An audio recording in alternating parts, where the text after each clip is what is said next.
Bonsoir à tous mes amis, bonsoir à tous, bonsoir à ceux qui sont connectés. Bonsoir, je vois déjà des noms qui figurent. Merci d'être là mes amis, j'ai voulu partager ce petit moment de musique avec vous pour ne pas oublier mes habitudes, nos habitudes quotidiennes. Même dans la tristesse, voilà, on peut quand même jouer la musique et puis ça apaise les douleurs, ça apaise les peines. Donc bonsoir à vous et bonsoir pour ceux qui sont à Abidjan en Afrique. Je ne sais pas si je dis bonjour pour ceux qui sont aux États-Unis, puis bonjour pour ceux qui sont en Chine ou au Japon. En tout cas, bonjour pour les uns et bonsoir pour les autres. Voilà. Donc ce soir, je voulais partager avec vous rapidement euh, euh, ce petit moment. Merci à vous tous. Je vois, merci à tous. Je vois tout le monde qui est connecté. Je vous dis bonjour à vous tous. Bonjour à tout le monde et puis bonsoir à tout le monde. Voilà, on va partager ce petit moment pour parler des révélations de l'ex-président Laurent Gbagbo, qui a son procès qui se poursuit au niveau de la Cour pénale internationale, qui aurait écrit un livre dont qui aurait écrit, parce que ce n'est pas son premier livre, il a son deuxième livre, si je ne me trompe pas, à son deuxième livre, donc il a écrit un livre depuis la Cour pénale internationale, il a écrit un livre dans lequel il a fait un certain nombre de révélations. Et pour moi, je n'appelle pas ça des révélations. Je ne cherche pas à nier le fait que c'est lui qui l'a écrit. D'autres personnes, d'autres langues disent que ce n'est pas lui qui a écrit ce livre, non, ce n'est pas lui qui a révélé certaines choses dans ce livre. Je ne veux pas tenir compte de ce que d'autres personnes disent, qu'ils veulent nier l'évidence. Moi, je ne vais pas le nier. Laurent Gbagbo, il est en prison. Un prisonnier n'a pas de conseillers, mais il a des avocats. Ses avocats sont ses conseillers, je l'ai toujours dit. Moi, je l'ai toujours dit et je l'ai toujours répété ici avec vous. Je pense que tout ce qu'on peut me reprocher aujourd'hui, moi, le crime qu'on peut me reprocher, si c'est un crime que j'aurais commis, mais c'est d'avoir une longueur d'avance sur certaines personnes.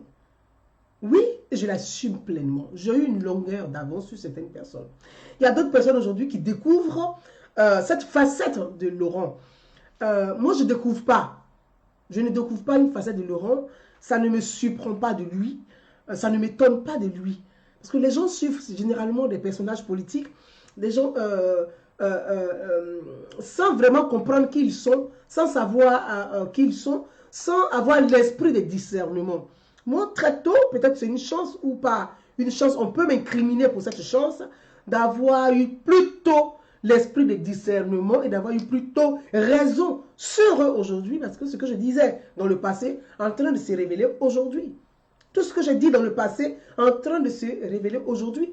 C'est quand on prend toutes mes vidéos, on les prend une par une, tout ce que j'ai analysé comme sujet, que ce soit du camp de Laurent Gbagbo, que ce soit du camp de Ouattara, que ce soit du camp même de Bédier, que ce soit du camp du Soro, tout ce que j'ai analysé dans toutes mes vidéos, en tout cas pour la plupart, vous allez trouver des éléments de réponse, de faits que j'ai traités, qui aujourd'hui sont au grand jour. Donc, c'est une chance pour moi, ça peut être aussi une belle chance, parce qu'on m'incrimine d'avoir eu raison sur eux, on m'incrimine d'avoir eu une longueur d'avance, mais je l'assume pleinement et j'ai aucun regret.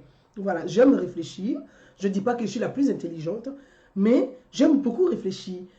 J'aime réfléchir, j'aime questionner, j'aime poser des questions. Mes amis, ce n'est pas le sujet de ce soir. Je voulais qu'on parle des révélations de Laurent Gbagbo. Avant de revenir aux révélations de Laurent Gbagbo, une vidéo que je n'avais pas même prévue, mais étant donné que j'ai fait des publications sur ma page Facebook et ces publications attirent la curiosité de certains et puis emmènent d'autres, comme à leur habitude, à venir avec des insultes, je vais rapidement venir sur deux sujets. Je vais venir brièvement sur le sujet de Allons à Ganiwa et revenir aussi sur l'actualité, la fausse rumeur qui a provoqué des violences, des tensions du côté de Yopougon et enfin revenir sur les révélations de Laurent Gbagbo et on va les analyser ensemble. Mes amis, laissez-moi un petit bout de temps que je puisse partager le live sur ma page personnelle afin que mes amis qui sont de l'autre côté puissent aussi avoir accès à notre discussion. Voilà. Beaucoup de questions m'ont été posées sur Allons à Gagnoua. Beaucoup de personnes se sont interrogées. Des personnes m'ont arrêté même dans la rue pour dire oui, on vous suit, mais Allons à Gagnoua, on n'a pas vraiment compris le message. Et même quand je suis allé à Abidjan, certaines personnes m'ont posé la question sur d'expliquer, parce qu'ils n'ont pas vraiment compris mon intervention sur Allons à Gagnoua. Je vais être très bref sur Allons à Gagnoua, parce que je ne vais pas m'atteler dessus.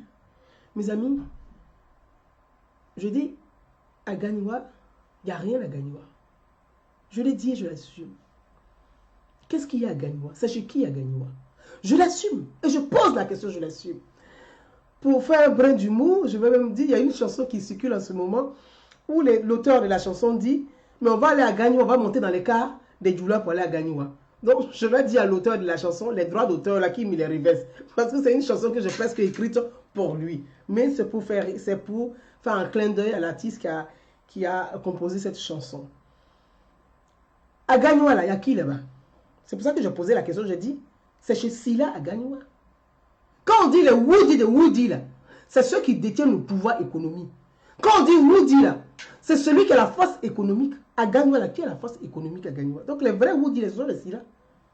Pourquoi ça peut choquer certains? Ou bien ça fait honte? Les vrais Woody de Gagnoua, là, ce sont les Sila.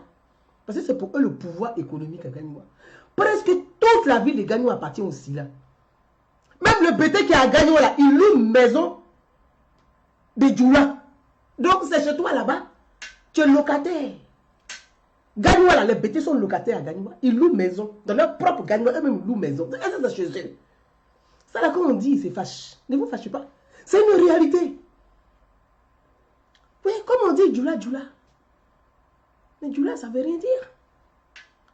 Djoula, c'est le Bambara. C'est une langue commerciale.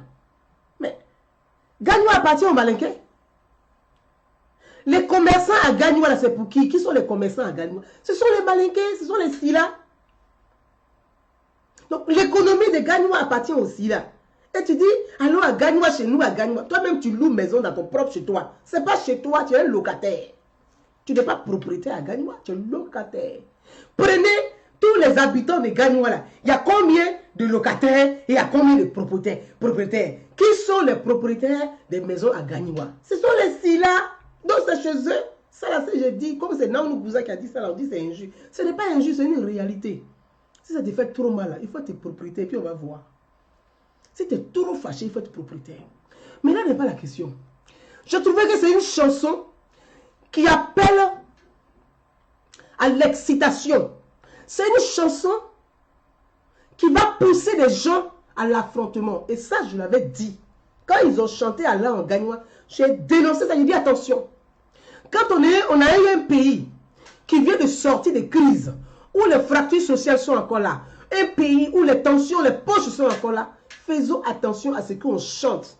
Il ne faudrait pas que les artistes, les chanteurs qui dans le passé ont envenimé les tensions communautaires, reviennent encore avec des chansons pour pouvoir provoquer des tensions communautaires. Donc faisons très attention aux chansons que nous chantons, aux chansons que les artistes écrivent. En France, ici, là où nous vivons, il y a un contrôle.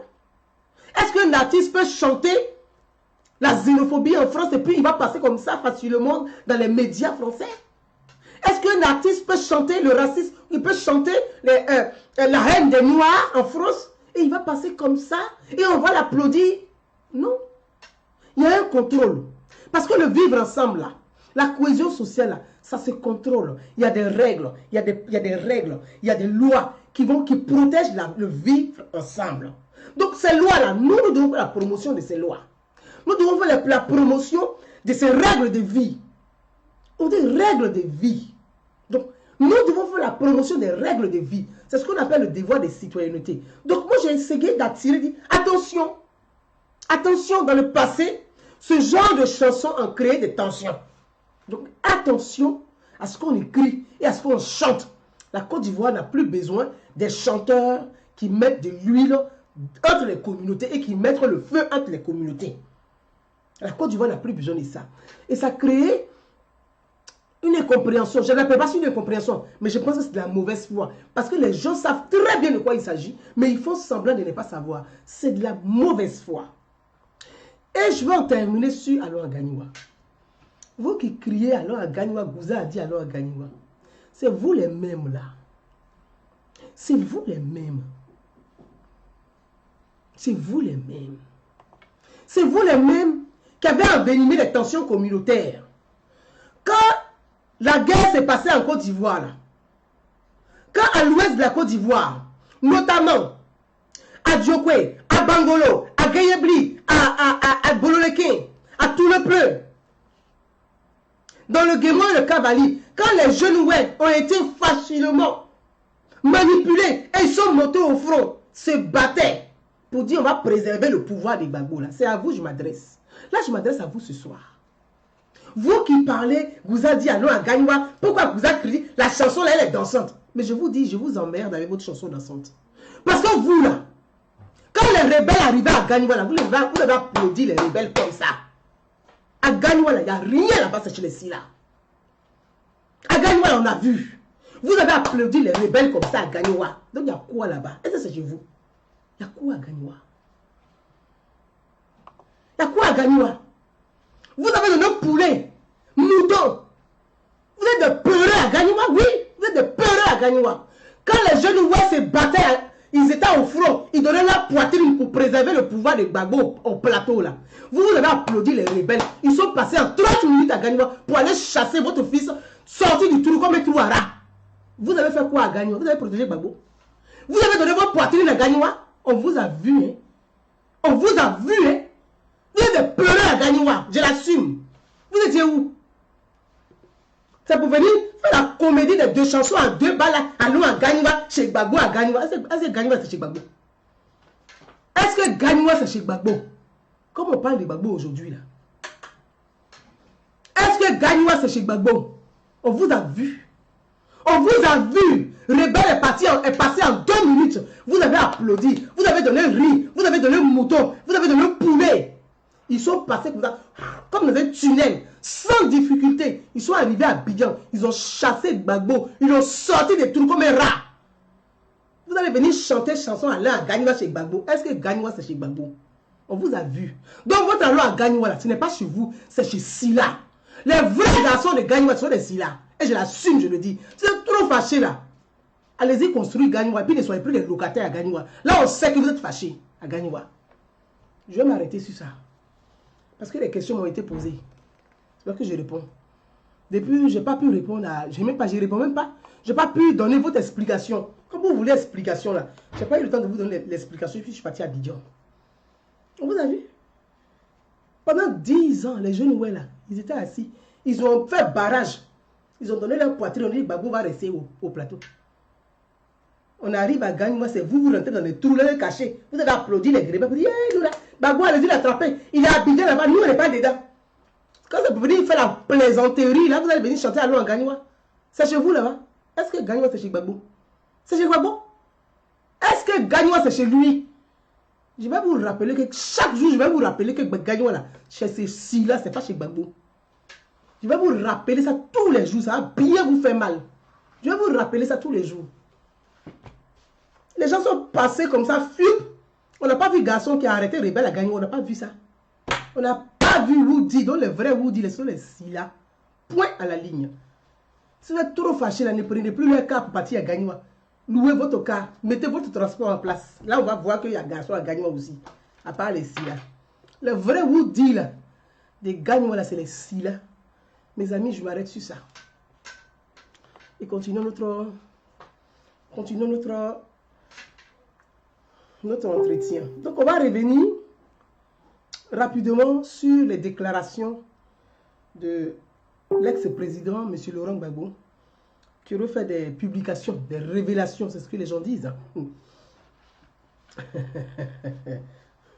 Ma grandesse Chanel, merci. Qui aurait fait des révélations dans un livre. Mes amis, je voudrais qu'on parle de ces révélations-là. Vous savez, je l'ai dit au début de ma vidéo. Il dit que je suis en route Cameroun. Oui, non, parce que je vois des gens qui posent des questions. Bouza, pourquoi tu as parlé de la chanson là? J'ai dit, j'ai parlé de la chanson parce que Ganiwa, c'est pas chez Gbagbo. C'est chez Silla. Voilà. Donc, on va parler de...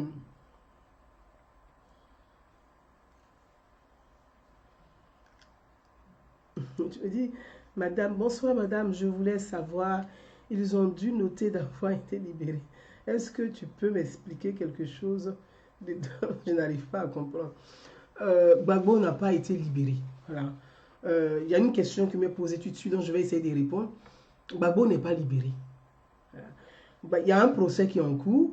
Je l'ai dit la dernière fois, les avocats, les juges de la Cour pénale internationale de la CPI sont en vacances. Donc, ce sont des vacances judiciaires. Le retour des vacances judiciaires, c'est le 7 janvier 2019. Donc, il n'y a pas de décision, les décisions n'ont pas été prises. Gbagbo n'est pas libéré. Et puis, je ne comprends pas le sens, mais quand on dit Gbagbo est libéré, là, ça veut dire quoi? Est-ce qu'il est acquitté? Voilà. Si les gens, parce que les gens ne posent pas de vraies questions. Ouattara Sion, il dit que là, Calais est gros, mais il n'y a rien de ça. Oh, mais dis donc. Bon, je vais le prendre sur le côté de l'humour. Donc, je disais, je réponds rapidement à la question qui m'a été posée. Gbagbo n'est pas libéré. Et puis, bon, libéré, ça veut dire quoi? Il y a un procès, le procès n'est pas terminé. Il y a une procédure judiciaire. Il y a une procédure judiciaire. Donc, les juges sont en vacances, les vacances judiciaires. Le retour, c'est le 7 janvier prochain.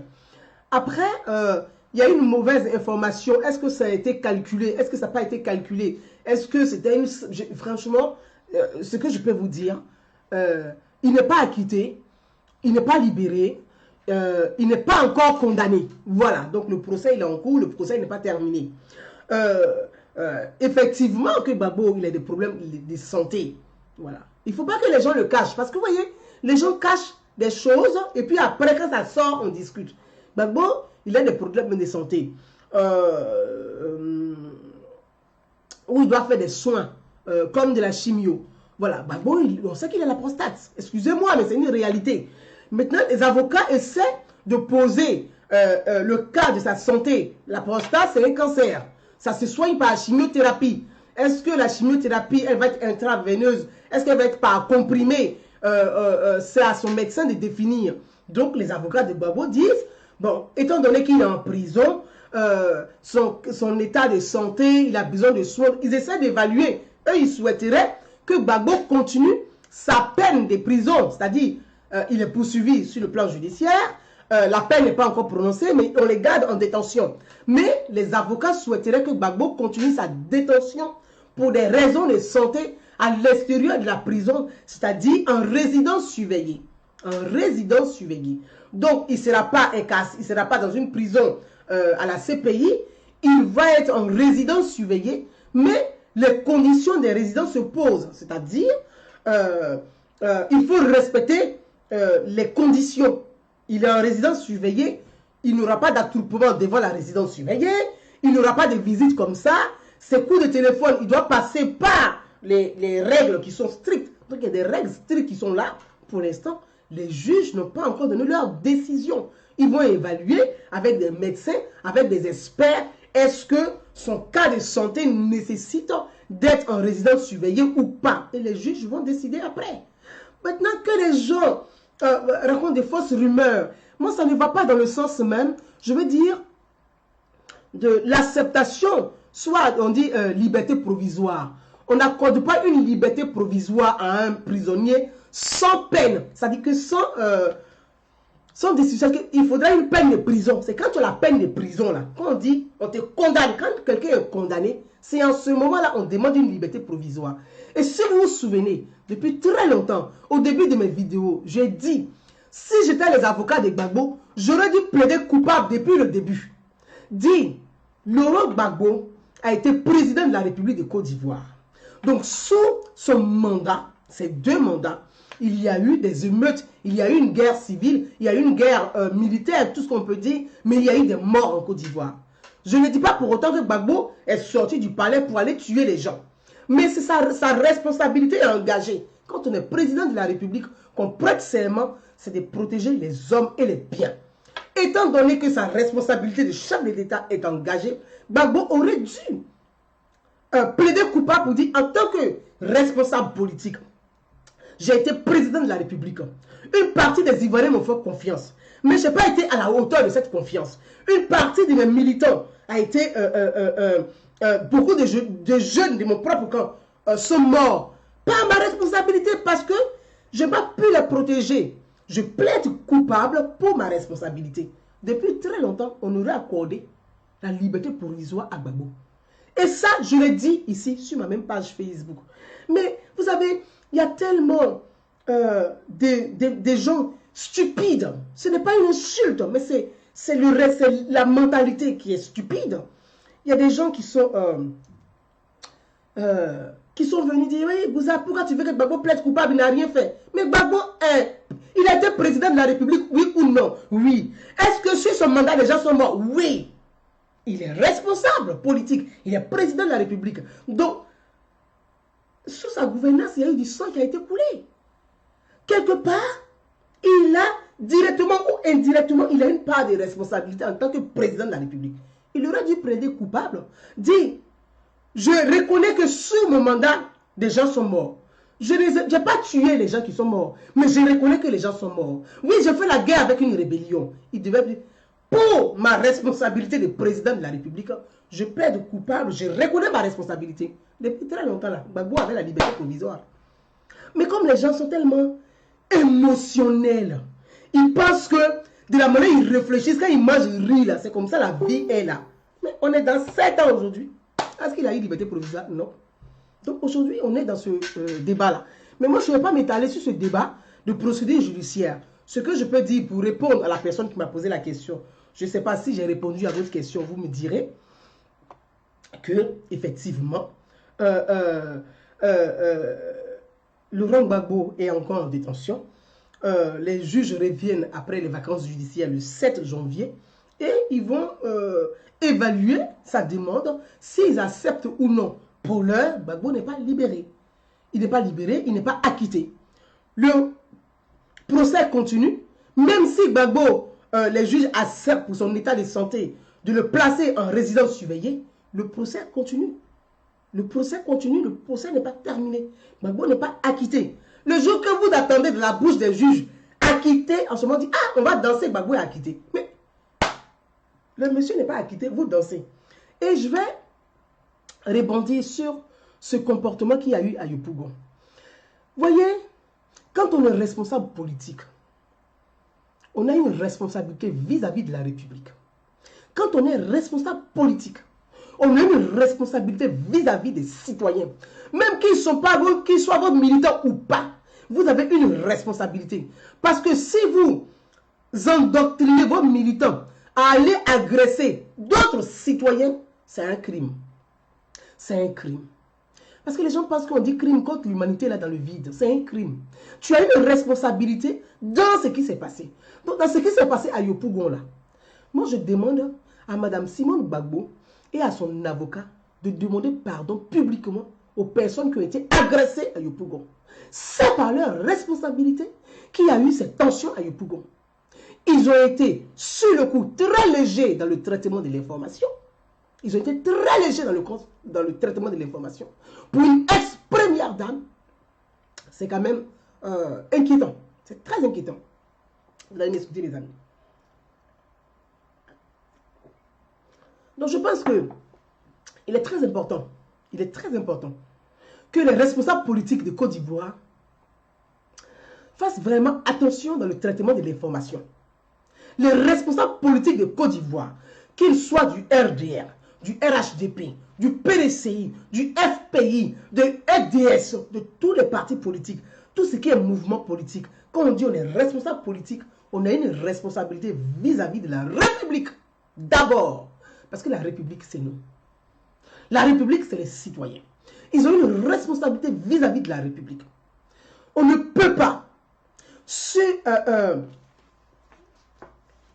des fake news, encourager des militants, des adeptes endoctrinés pour aller agresser des gens dans la rue. Des marchands ambulants, on voit dans des vidéos où des gens disent, moi, au début, je discutais on dit article 125, moi je ne croyais pas. Moi, je ne croyais pas, je disais, mais non, mais attendez, c'est quoi article 125? On dit, oui, Abidjan, les gens parlaient de article 125, pétrole, je ne sais pas combien, ou allumette combien. Mais moi, ce sont des choses, je me suis dit, ce sont des guerres de communication. Jusqu'à ce que je vois une vidéo où des jeunes filles, à visage découvert, elles sont là, et puis elles parlent de pétrole de 100 francs, allumette 25 ou j'en sais rien, et puis elles disent, pam, pam, pam, pam, pam. Ce sont des pauvres perdus comme ça, qui font des vidéos, et qui sont là, qui pensent que tuer les gens est un jeu vidéo. Pam, pam, pam, pam, pam. Moi, je n'accuse pas ces jeunes filles-là. Moi, je n'accuse pas ces jeunes filles-là. Ces jeunes filles ne sont pas responsables de ce qu'elles font. Ce sont des filles paumées, ce sont des filles perdues, ce sont des filles désœuvrées. Je ne les accuse pas. J'accuse les responsables politiques qui encouragent ce genre de langage. Parce que c'est une question de formation politique, d'éducation politique. Qu'est-ce que tu enseignes à tes militants? Quand tu enseignes la violence à tes militants seront violents. Que la violence soit verbale ou physique, c'est de la responsabilité des personnalités politiques et des personnages politiques et des responsables politiques. Faisons très attention. Je vois une autre vidéo où une jeune fille qui serait fille au père, ou fille au père, c'est-à-dire elle dort dans un salon, qui fait une vidéo et puis elle dit, on va tuer les musulmans. Quand Gbagbo va revenir là, on va tuer les musulmans. Les musulmans, c'est des citoyens. C'est quoi être musulman et c'est quoi être chrétien? Est-ce qu'il y a une différence entre un musulman et un chrétien? Il n'y a pas de différence. Ce sont des êtres humains. Ça veut dire que ces responsables politiques préparent, c'est-à-dire que la Côte d'Ivoire a vécu une guerre communautaire, parce que ce sont des guerres communautaires.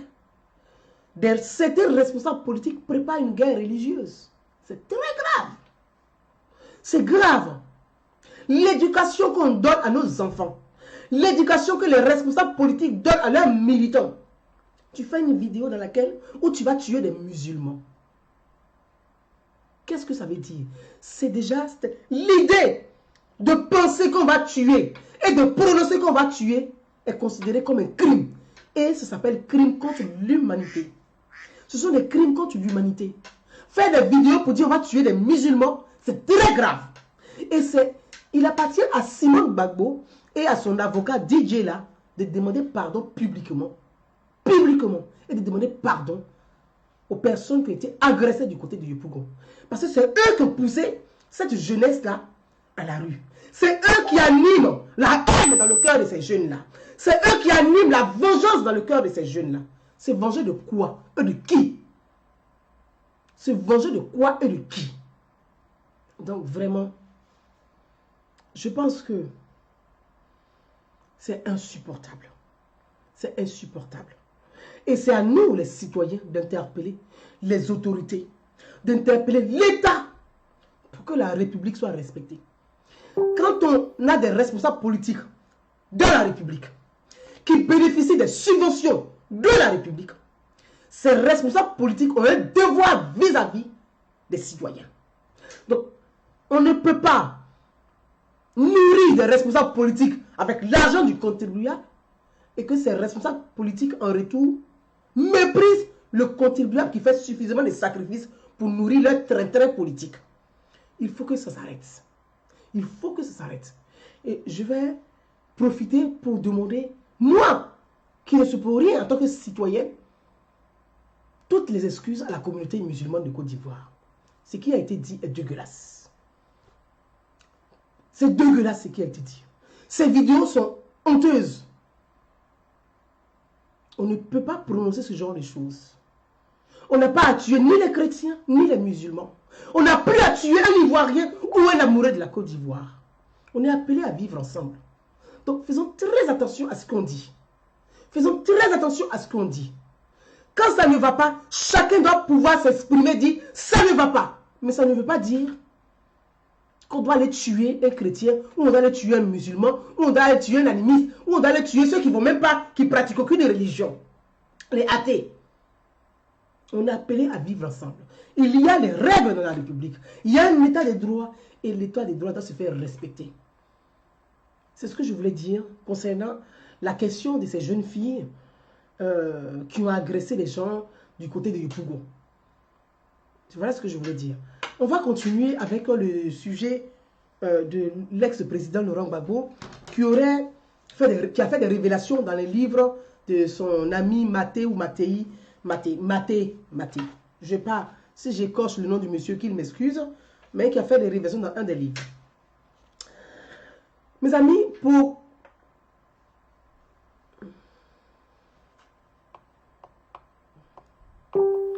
Merci Jeff Farad. Bamba, merci. Merci Viali Adama, merci. Adonwania, merci. Donc, merci. Lamine Konati, merci. Pour rapidement revenir sur les déclarations, les révélations de Laurent Gbagbo, je voulais rappeler à certaines personnes qui ont trouvé intéressant par ignorance, par méconnaissance, par émotion, ont trouvé intéressant le livre de Laurent Gbagbo qu'il aurait écrit. Moi, je pense que c'est un livre qui condamne même clairement Laurent Gbagbo. C'est un livre qui... et je vais vous dire pourquoi. C'est un livre où Laurent Gbagbo lui-même fait des aveux. Alors comme Laurent, c'est quelqu'un de très... c'est un mystificateur. Laurent est un vrai mystificateur. On peut même se poser des questions de savoir est-ce que Laurent n'a pas dit ça exprès parce qu'il sait très bien que le procès qu'il y a à la CPI, qu'il lui-même sait déjà qu'il est condamné à l'avance. Donc, il sait qu'il est condamné. Et il sait, Laurent est un mystificateur. C'est-à-dire, lui, il sait ce que... Peut-être que Laurent a déjà avoué certaines choses en huis clos. Parce que le procès, là, il y a ce qu'on fait. Il faut que les gens voient publiquement. Après, il y a les huis clos. Donc, dans les huis clos, là, Laurent a dû avouer des choses que ces militants ne savent pas. Et comme Laurent est quelqu'un de très... C'est-à-dire, c'est un... Je ne dis pas malicieux, parce que quand on est malicieux, on ne se fait pas attraper comme un voleur. Vous voyez? Mais c'est un mystificateur. Donc, qu'est-ce qu'il va faire? Il va commencer à travailler l'esprit de ses partisans pour faire croire, voilà, c'est parce que j'ai dit ça là qu'on m'a condamné. Non, non, non, non. Les gens ne connaissent pas Laurent Gbagbo. Les gens ne le connaissent pas. Ils ne le connaissent pas. Et je vais en venir. Ancien président de la République de Côte d'Ivoire, de 2000 à 2010. Ancien président de la République de Côte d'Ivoire, de 2000 à 2010. En 2000, quand Laurent accède au pouvoir, il dit: j'ai pris le pouvoir dans des conditions calamiteuses. Discours de Laurent Gbagbo, les gens peuvent vérifier pour vérifier l'information. J'ai pris le pouvoir dans des conditions calamiteuses. Je ne sais pas si les gens comprennent le sens de calamiteuse. Ça veut dire qu'il y a eu des magouilles, il a pris le pouvoir dans les magouilles. Calamiteuse. C'est dans les magouilles j'ai pris le pouvoir. C'est Laurent Gbagbo lui-même qui le dit. Ce n'est pas Gouzana ou Noué. Très bien. Donc il accède au pouvoir. Dans ces conditions calamiteuses, il y a des accords. Il y a des accords pour gouverner. C'est-à-dire, les partis politiques ensemble, les responsables politiques ensemble, chacun donne la liste de ses ministres pour former un gouvernement de coalition. C'est-à-dire, on se met ensemble pour cohabiter. Parce que le pouvoir qui est dans la main des Gbagbo, c'est un pouvoir d'arrangement. C'est un pouvoir d'arrangement, de business, de magouille politique. Calamiteuse. C'est Laurent Gbagbo qui le dit. Par la suite, les conditions, c'est-à-dire que le consensus pour gouverner ensemble n'a pas été respecté, ça a débouché sur une rébellion en Côte d'Ivoire. Donc, le pouvoir des Gbagbo, qui était très fragile déjà, parce qu'il était c'était un pouvoir calamiteux, les conditions de partage, c'est-à-dire de la cohabitation, de la coalition de pouvoir n'ont pas été respectées, c'était accusé Gbagbo de boulanger, parce qu'il ne respectait pas ses engagements. Donc, il y a eu une rébellion en Côte d'Ivoire, que moi, j'ai condamnée. J'ai toujours dit, je ne suis pas pour la violence. Je ne revendique pas la violence. Je suis une républicaine. Je suis une démocrate. Tout ce qui est violent, je condamne la violence. Donc, je ne suis ni pour la rébellion, ni pour la violence. Je suis pour la République, parce que notre République a des valeurs. Et moi, je suis là pour la promotion des valeurs qui nous permettent de vivre ensemble. Donc, je ne suis pas pour la rébellion. Je vais être vraiment clair là-dessus. Alors, Laurent accède au pouvoir. Pour faire plus vite, pour qu'on puisse avancer, les amis. Quand la rébellion éclate, suite au non-respect des accords qui ont été signés entre Guy Robert, entre le FPI, le PDCI et le RDR, et l'UDPCI, il y a une rébellion qui éclate. Nous sommes dans un quinquennat, c'est-à-dire chaque 5 ans, on organise les élections. Donc, de 2000 à 2005, il devait y avoir des élections en Côte d'Ivoire. Laurent a repoussé à chaque année les élections. On repoussait les élections, on repoussait les élections, et on repoussait les élections avec des accords, comme j'ai expliqué la semaine dernière, Accra 1, Accra 2, Accra 3, pétrole. Donc, avec des accords, ainsi de suite, il y avait plusieurs accords. Donc, on repoussait les élections. En 2005, il y a eu non-respect de la constitution ivoirienne. C'est-à-dire, il n'y a pas eu d'élection en Côte d'Ivoire. Donc, déjà, il y a eu un non-respect de la constitution ivoirienne. La constitution n'a pas été respectée. Parce qu'en 2005, il devait y avoir des élections en Côte d'Ivoire. Il n'y a pas eu d'élection en Côte d'Ivoire. Sous prétexte, Laurent Gbagbo lui-même a dit, il n'y aura pas d'élection tant qu'il n'y a pas de désarmement des rebelles,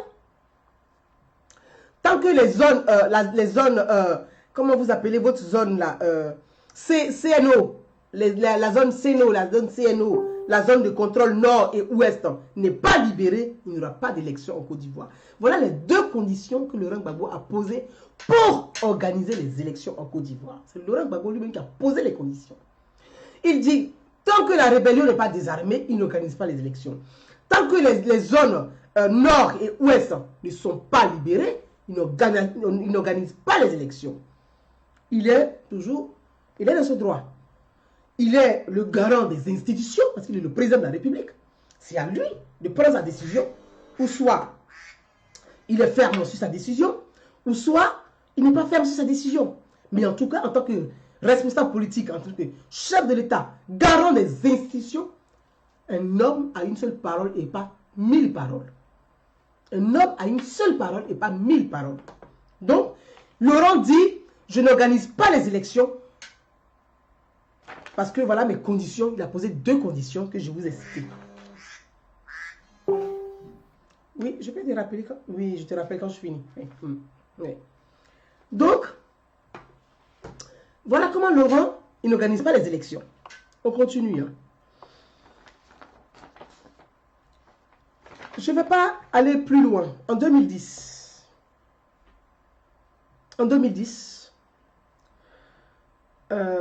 Laurent Gbagbo, c'est-à-dire on arrive, hein, pour ne pas rentrer dans l'histoire, hein, l'histoire que nous tous nous connaissons, les 2 conditions qu'il a posées ne sont pas réunies. C'est-à-dire lui-même il pose les conditions. Il n'a pas organisé les élections en 2005 parce qu'il dit les conditions n'ont pas été respectées. En 2010, il décide d'organiser les élections. La question qu'on va se poser, est-ce que les conditions étaient réunies pour que tu organises les élections?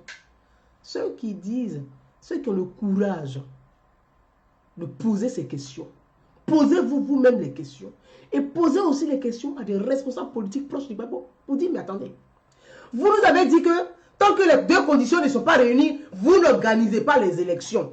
Pourquoi en 2010, vous avez organisé les élections, sachant que la rébellion n'est pas désarmée? Et en plus, le chef de la rébellion est le premier ministre de Laurent Gbagbo. Le chef de la rébellion est le premier ministre de Laurent Gbagbo. Donc Guillaume Soro est le premier ministre de Laurent Gbagbo. Donc il conduit la politique du gouvernement Gbagbo. Soro Diom conduit la politique du gouvernement Gbagbo. Et Gbagbo lui-même fait une déclaration pour dire que c'est le meilleur premier ministre que la Côte d'Ivoire ait connu. Attention. Laurent Gbagbo dit que c'est le meilleur premier ministre que la Côte d'Ivoire ait connu. C'est-à-dire, Gbagbo glorifie un rebelle. Il dit que le rebelle est le meilleur premier ministre que la Côte d'Ivoire ait connu. Alors que la Côte d'Ivoire a connu Alassane Ouattara en 90, premier ministre de Côte d'Ivoire qui a redressé l'économie de Côte d'Ivoire, pendant que sur le plan mondial, il y avait une crise majeure. Gbagbo ne reconnaît pas que Alassane Ouattara était premier ministre et qu'il a redressé l'économie du pays. Gbagbo ne reconnaît pas ça. Gbagbo ne reconnaît pas que Kabila Dekan a été premier ministre de Bédié. Gbagbo ne reconnaît pas ça. Il dit, c'est Guillaume Soro, qui est lui-même son propre rebelle, là, qui est le meilleur premier ministre. Ça, c'est pas moi qui dit ça, c'est Laurent Gbagbo lui-même. Posez aussi la question à des responsables politiques qui sont proches de Gbagbo. Dit, mais attendez, comment vous avez laissé Gbagbo dire ça? Vous ne pouvez pas poser question sur la Gbagbo, c'est sur la page de Gouzel, là, vous venez pour écrire votre truc. Ayez le courage de poser des bonnes questions. Ayez le cran de oser poser des questions. Osez poser de vraies questions. Soyez courageux et soyez citoyens. Posez des vraies questions. Ça, ce sont des questions que toute personne intelligente devait se poser comme question. Qui a posé ces questions une fois à des responsables politiques parmi vous? Qui a une fois posé des questions? Cette question à des responsables politiques proches des Gbagbo. Pour dire notre pays, la Côte d'Ivoire, si vous faites douanier, nous avons connu le premier ministre qui était Alassane Ouattara, qui a redressé l'économie de la Côte d'Ivoire. Quand on dit crise mondiale, on dit la crise elle est mondiale là. Je ne sais pas si vous pesez ce qu'on appelle une crise mondiale. Il a redressé l'économie de la Côte d'Ivoire. Sinon notre pays là. Ah. On en est devenu comme la Guinée. Gbagbo ne reconnaît pas ça. Quand Black Dekan était premier ministre, Gbagbo ne reconnaît pas ça. C'est lui-même, son chef rebelle, qui est venu déstabiliser son propre pouvoir là. C'est lui là, lui glorifie pour dire que c'est le meilleur premier ministre. Qu'est-ce que mon cousin Namouni va faire dans ça là? Qu'est-ce que vous pouvez dire à un homme d'État, à un président de la République qui glorifie son propre chef rebelle? Voilà. Ce sont des questions que vous devez poser, mes amis. Que vous devez avoir le courage de poser, mes amis. Mes frères et mes sœurs, ayons le courage. Osons, posons des questions. C'est en posant de vraies questions là, on va changer les choses. Mais si on veut cacher la réalité, nous-mêmes mentalement, on serait des êtres en prison. Libérez-vous de l'intelligence. Libérez votre intelligence. Posez des questions. Osez, c'est libérer son intelligence. Donc, libérez votre intelligence. On va continuer, mes amis. Gbagbo, en 2010, les conditions ne sont pas réunies. Peut-être que les conditions sont réunies pour lui.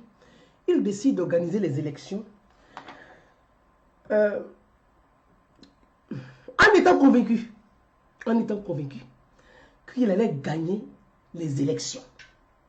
Parce qu'il y a eu un sondage réalisé par Euro RSGC, et il y a eu un sondage qui a été réalisé qui donnait Laurent Gbagbo vainqueur.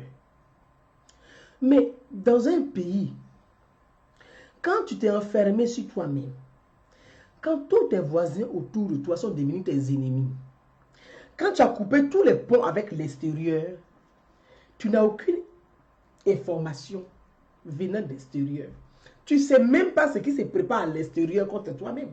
Donc Gbagbo, il a enfermé les Ivoiriens et lui-même, étant donné qu'il était président de la République, il a enfermé la Côte d'Ivoire dans une prison mentale. C'est-à-dire qu'on est assis comme si on était le seul au monde, dans un désert.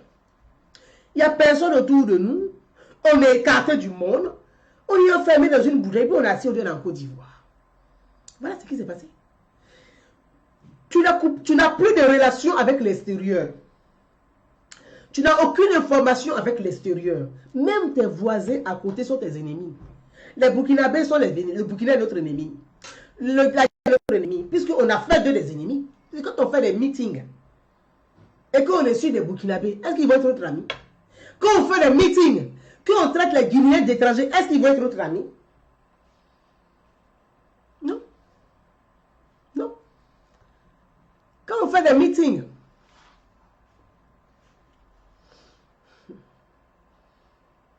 quand on fait des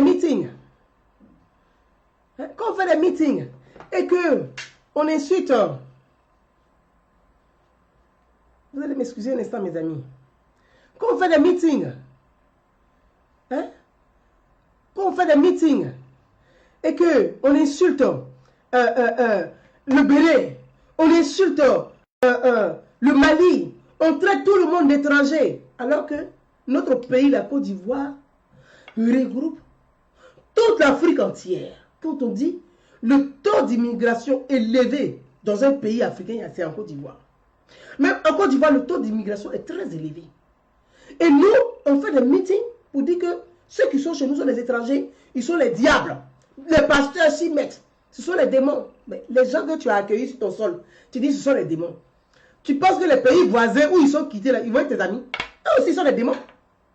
Donc, on s'est enfermé dans un monde utopique. La Côte d'Ivoire était enfermée dans un monde utopique. Malheureusement, les gens souvent ne comprennent pas. Quand on parle de ça, on dit oui, Gouza, tu es trop dur avec Gbagbo, tu es trop dur avec Gbagbo. Mais je pense que à un moment donné de la vie, il est temps, étant donné que Laurent lui-même nous donne l'opportunité de nous exprimer ouvertement sur ce que nous savons. Ce que nous savons est que par moment, c'est un frère ivoirien, c'est un frère africain. Par moment, par compassion, par peine, on se dit, bon, on ne va pas tout dire, on va garder un peu. C'est pas grave. Voilà, c'est pas grave. C'est pas grave, on va pas tout dire, on va garder un peu. C'est pas grave. Donc, c'est pas grave, on va garder un peu là.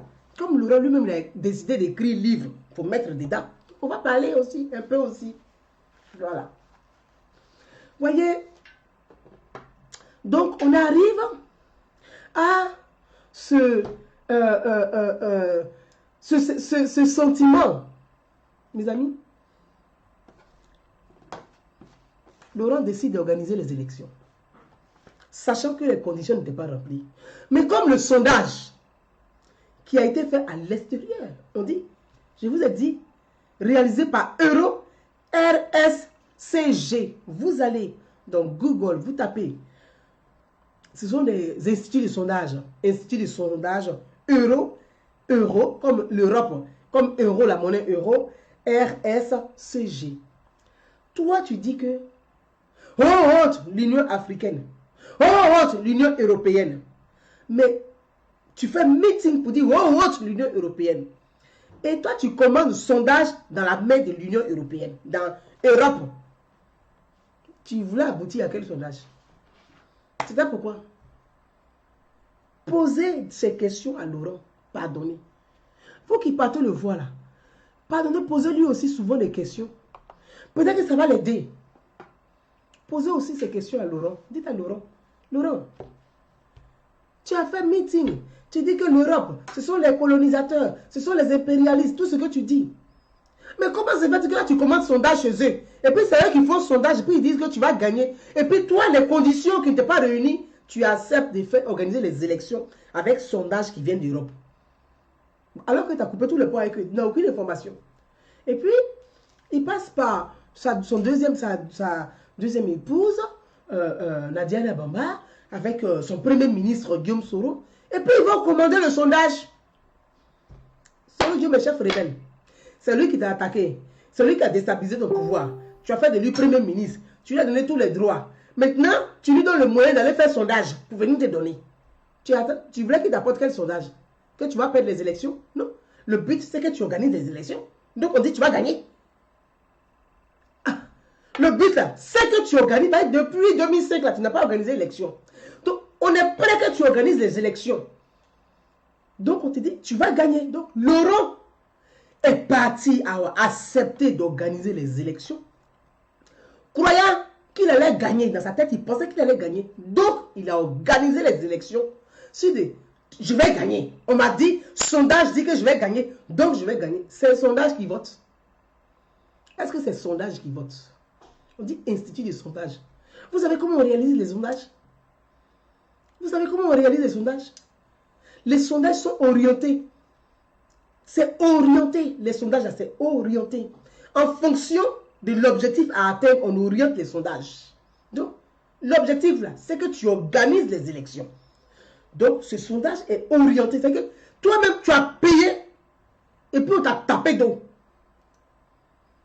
Tu as payé pour te faire avoir bêtement. Ce n'est pas ça l'ordre du jour. On va continuer sur le livre de Laurent qu'il a écrit. Pour vous dire, j'ai essayé de faire un peu l'historique. Pour que vous compreniez un peu comment on arrive aux élections. Premier tour des élections. Premier tour des élections. Nous tous, nous avons suivi l'actualité. Goutte à goutte, goutte à goutte.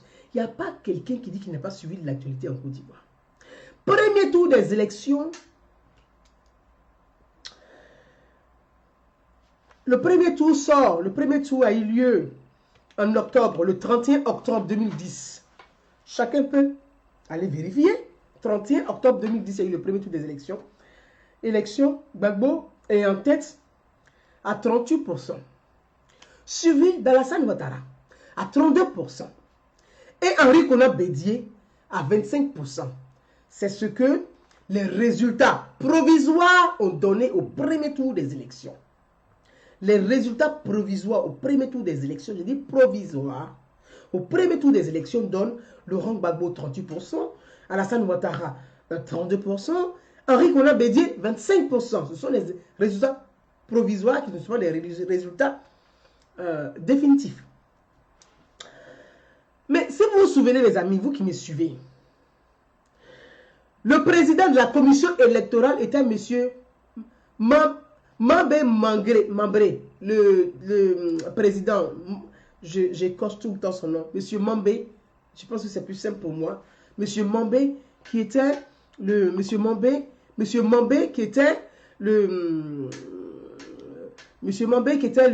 président de la commission électorale indépendante. M. Mambé, hein, qui est aujourd'hui le gouverneur du district d'Abidjan, M. Mambé, qui était lui-même le président de la commission électorale indépendante. Si vous vous souvenez, si chacun a la mémoire. Il y a un qui, Yves Niaoré, qui me dit les sondages sont fiables en Occident et non en Afrique. Monsieur Yves, je vais vous répondre rapidement, tout à fait, pour pouvoir vous aider. Je ne dis pas tout à fait parce que ce que vous avez dit est vrai. Les sondages ne sont pas fiables. Les sondages ne sont pas fiables. Les sondages sont orientés. Moi-même, là, je participe au sondage. Les sondages, là, sont orientés. Ce sont souvent les appareils politiques, les partis politiques, souvent des personnalités politiques qui payent. On paye les sondages, hein, on les paye. Ce n'est pas gratuit, c'est payant. Donc, qui demandent des sondages. Donc, parfois, les sondages indépendants, ça n'existe pas. Des sondages sont orientés. Ça, Begré Mambé. Merci à Zadi Pelagi. Begré Mambé. Tout à fait. Monsieur Begré Mambé, qui était le président de la commission électorale indépendante. C'est Laurent Gbagbo, c'est Laurent lui-même qui a mis en place la CEI. La commission électorale indépendante a été mise en place par Laurent Gbagbo. Nous avons des institutions républicaines. Nous avons l'administration ivoirienne, les préfets des régions, le ministère de l'Intérieur. C'est eux qui sont en charge d'organiser les élections, qui protègent les bureaux de vote, c'est-à-dire le ministère de l'Intérieur, qui déploie la police, qui travaille avec la police, parce que le ministère de l'Intérieur, c'est la police, et le ministère de l'Intérieur est la maison de tous les élus, c'est-à-dire que les maires, les élus là, ils sont sous la couverture du ministère de l'Intérieur. Donc, c'est dans les territoires, dans les communes, qu'on organise les élections. Les bureaux de vote sont dans les départements, sont dans les communes, les bureaux de vote. Donc, c'était le ministère de l'Intérieur et les préfets des régions qui sont en charge de l'organisation et de l'acheminement des résultats des élections et des résultats jusqu'à au ministère, au plateau Abidjan, dans la capitale, et qui prononcent les résultats. Malheureusement, Laurent a dit qu'il ne voulait pas de préfet pour surveiller les élections, parce que lui, il estimait que les préfets, il y a beaucoup de préfets PDCI, puisque le PDCI a fait 40 ans de pouvoir, donc les préfets sont plus du PDCI, ont une appartenance plus au PDCI, donc c'est défavorisant pour lui. C'est Laurent lui-même qui a mis en place sa CEI. Monsieur Begré Mambé était le président de la CEI. Si vous vous souvenez, il y a eu une campagne de dénigrement à la personne, au physique même de Begré Mambé en Côte d'Ivoire. Les gens le dénigraient parce que Laurent voulait de Youssouf Bakayoko, qui est le beau-père de sa deuxième femme, de Nadi Bamba. Youssouf Bakayoko est le beau-père de Nadi Bamba. Donc c'est Laurent lui-même qui était convaincu, son ami, paix à son âme, Aboudraman Sangaré, paix à son âme, Guillaume Soro, qui est encore vivant et qui est là, avec Nadi Bamba, ont convaincu Laurent de prendre Youssouf Bakayoko, qui est le beau-père de Nadi Bamba, et que lui, c'était sûr qu'il serait du côté de Laurent. C'est comme ça, Laurent a remis. Ils ont fait une campagne de dénigrement, insulté le physique de Begré Mambé, dit qu'il était vilain, tous les mauvais. Ils l'ont traité de tous les noms d'animaux, le monsieur, que je salue au passage, s'il m'entend. Et ils l'ont enlevé. Il y a eu, à la télévision, où on a montré Begré Mambé aller fabriquer de fausses cartes pour faire rentrer en Côte d'Ivoire et patate. Mais il y a eu toutes sortes de choses. La télévision nationale était au mains du pouvoir. Il y a eu toutes sortes de choses qui sont passées à la télévision. Nous avons vu. Les vidéos sont encore là. Et l'histoire est récente. Donc, ils ont enlevé Begré Mambé. Ils ont mis Youssouf Bakayoko. Donc, c'est Laurent qui a choisi son Youssouf Bakayoko qui l'a mis à la tête de la CEI. Ce n'est pas quelqu'un qui l'a forcé. Très bien. Mes amis, continuons. Donc, quand Youssouf Bakayoko vient à la tête de la CEI, le premier tour, comme je vous ai donné les résultats, Laurent Gbagbo était à 38%, Alassane Ouattara à 32% et Henri Konan Bédié à 25%. Henri Konan Bédié, le PDCI, a dénoncé des irrégularités dans ce pays-là. Ça, il faut le reconnaître. Le PDCI a dénoncé des irrégularités. Le PDCI dit qu'il va saisir la Cour constitutionnelle. Donc, Yaoundé. Moi, je me souviens très bien, si vous vous souvenez. Le PDCI a fait courrier. Ce jour-là, la Cour constitutionnelle est restée muette, fermée. Il n'y a pas un téléphone qui marche. Yaoundé ne décroche pas son téléphone. Personne ne décrochait pour ne pas que le PDCI dépose sa lettre de recours. Ça, c'est une réalité. Et j'espère que Laurent a eu l'honnêteté d'écrire ça dans son livre. J'espère que Laurent a eu l'honnêteté d'écrire que Yaoundé a fermé son téléphone. Personne n'était joignable pour ne pas que le PDCI dépose sa lettre de recours dans les délais prévus par la loi. J'espère que Laurent a eu l'honnêteté d'écrire ça dans sa lettre, dans son livre. Vous qui avez lu le livre de Laurent, j'espère qu'il a écrit ça. Parce que c'est la vérité que je suis en train de vous dire là, qui est là. Donc mes amis, on va continuer. Et dans cette attente-là, le PDCI est toujours dans l'attente. Donc, le délai est passé. Bédié dit qu'il y a eu des irrégularités. Mais Laurent Gbagbo, il est le garant des institutions. Il est le président de la République, donc garant des institutions et du bon fonctionnement des institutions, du bon déroulement de l'élection.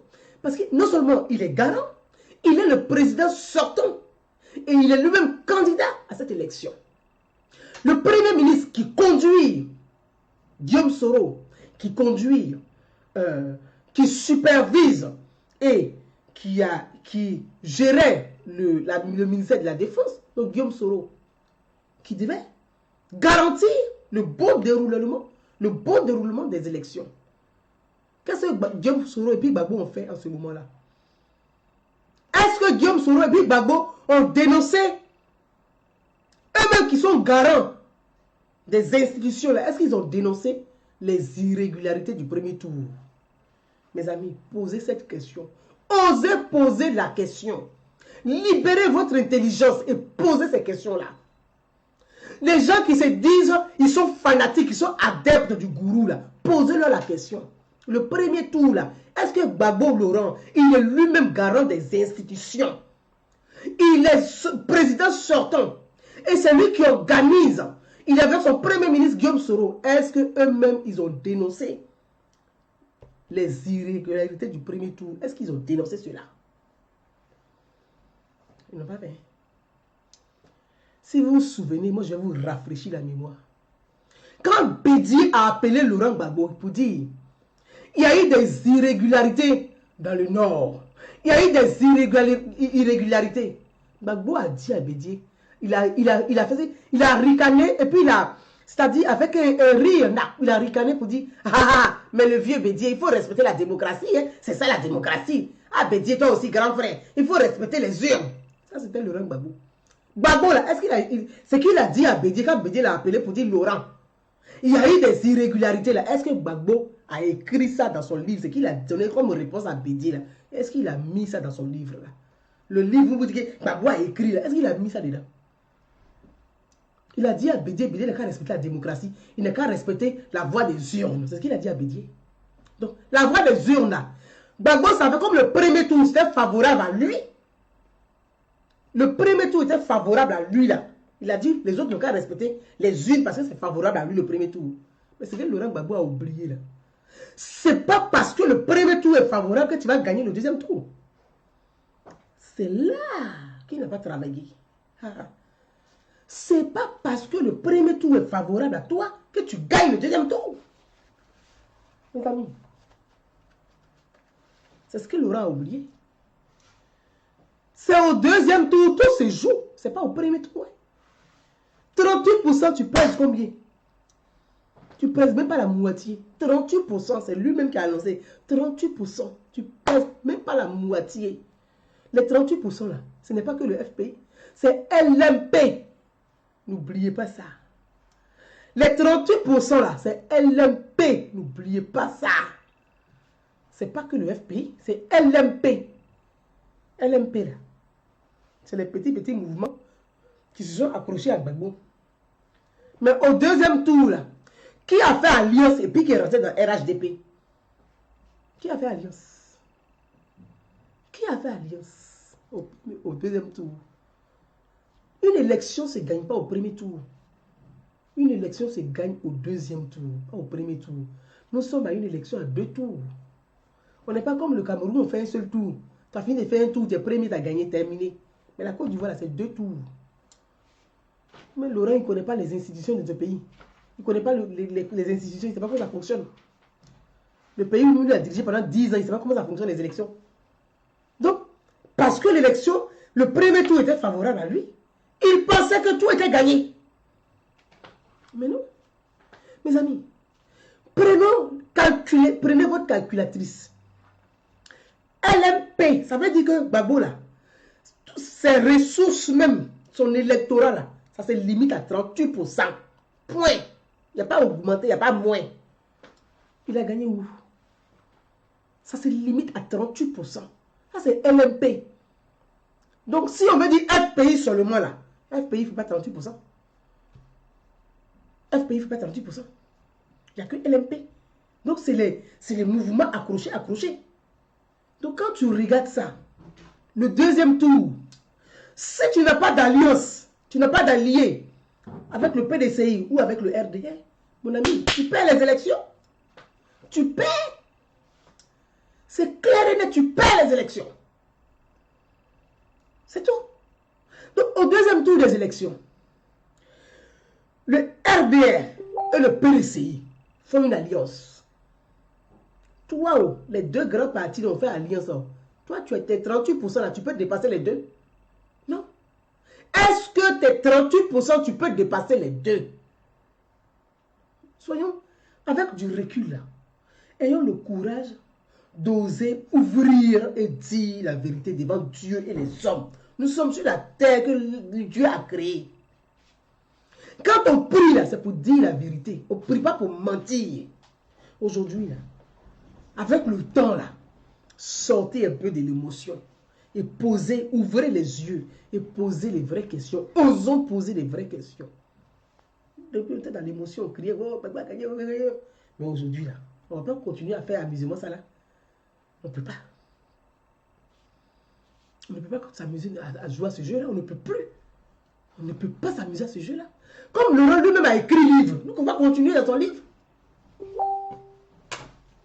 Lui, il attend 7 ans après de détention, où il n'est même pas libéré, il n'est pas acquitté, le procès continue là. C'est là qu'il décide de dire, je vais dire au nom de la vérité. Quelle vérité?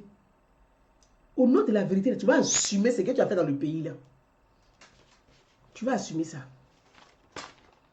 Je vais prendre les résultats de Gbagbo.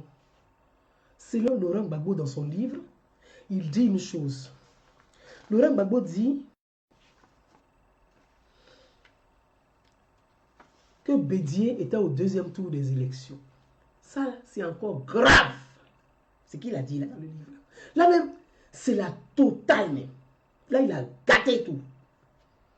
Il aurait dû se taire.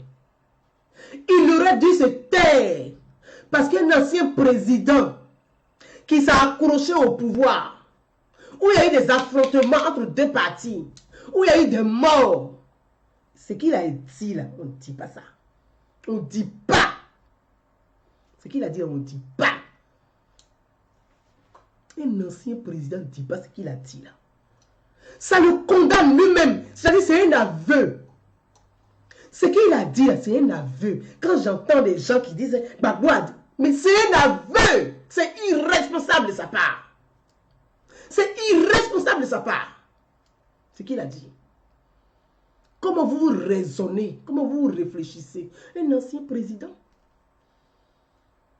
qui est jugé à la Cour pénale internationale et qui écrit un livre comme ça pour publier aux yeux du monde entier, qui a passé son temps à nier pour dire je ne me suis pas accroché au pouvoir. On n'a qu'à raconter les voix. On n'a qu'à raconter les voix. On n'a qu'à raconter les voix. On a remué tous les chefs d'État africains. Jusqu'à la Côte d'Ivoire, on est devenu la risée de l'Afrique à cause de ça. Notre nom est devenu comme Koulouaba. Tous les chefs d'État africains ont défilé dans ce pays-là. On n'a qu'à raconter les voix. On n'a qu'à raconter les voix. Quand il vient trouver Laurent là, il dit j'ai compris, je vais partir. Quand les gens s'en vont, il dit on n'a qu'à raconter les voix. Dans le même cinéma, là, on est resté jusqu'à... Il y a eu guerre en 2010. Les enfants des gens sont morts devant la résistance de Laurent. Les enfants ont été servis, ont été utilisés comme chair à canon pour protéger Laurent et sa famille. Laurent s'est comporté comme un djihadiste. Laurent s'est comporté comme un vrai djihadiste. Il a pris ses enfants en otage. Les petits enfants se sont enfermés, entourés de bombes. Comme un djihadiste, il a mis bombe autour d'eux. Pour dire, celui qui vient d'être là, on va tous exploser. Ce n'est pas djihadiste qui est là. Laurent a fait ça dans Côte d'Ivoire. Le monde entier a vu. Toutes les télévisions du monde entier étaient sur la Côte d'Ivoire et le palais. Les enfants étaient déshydratés. Lui-même, ses propres petits-enfants, il a pris tout le monde en otage. Et puis, ils sont assis avec des pasteurs. Ils sont en train de gêner. Les enfants ont fait. Les enfants chient dans la couche. Ça fait 4 jours. Plein aux fesses. Des escarres partout. Laurent était assis. Donc, tu savais très bien, Gbagbo, tu savais très bien que Bédié était au 2e tour et puis tu as magouillé, tu n'as rien dit.